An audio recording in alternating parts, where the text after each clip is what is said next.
沙土的柠檬应该怎么去换盆啊？首先咱们脱盆的时候啊，这个沙土比较容易散，是吧？土要稍微偏干点，咱们再去换啊，不然的话就是跟洗根一样了。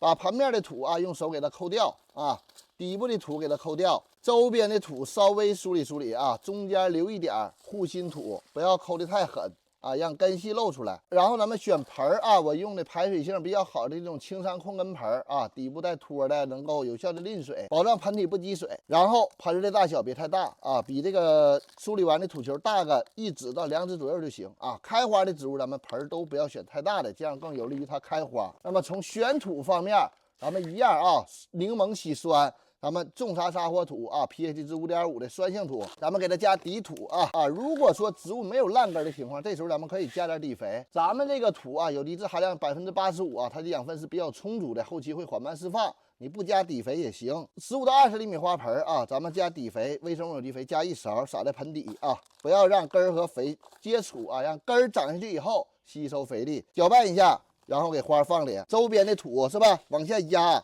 这个铁砂掌非常实用，周边的土给它压实啊，铁砂掌周边往下压啊，你往下压的同时，这个根儿它调整了方向啊，它就往下去长啊，往盆底去长，这样它长得越深啊，这个植物叶片越好，根系越好，开花越多。然后咱们刺激植物长根、安全不烧苗的微生物有机肥啊，盆面给它撒上1勺，它不烧苗，它的作用就是持续的刺激植物去长根，加快它的复盆速度啊，然后它持续性的给土壤进行一个调酸。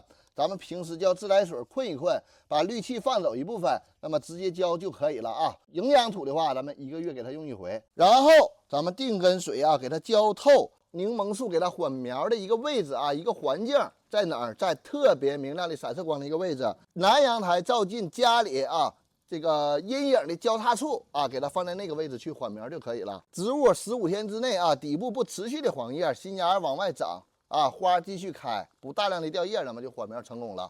逐渐的去增加一些光照，这样它就活了啊！别忘了点赞关注啊！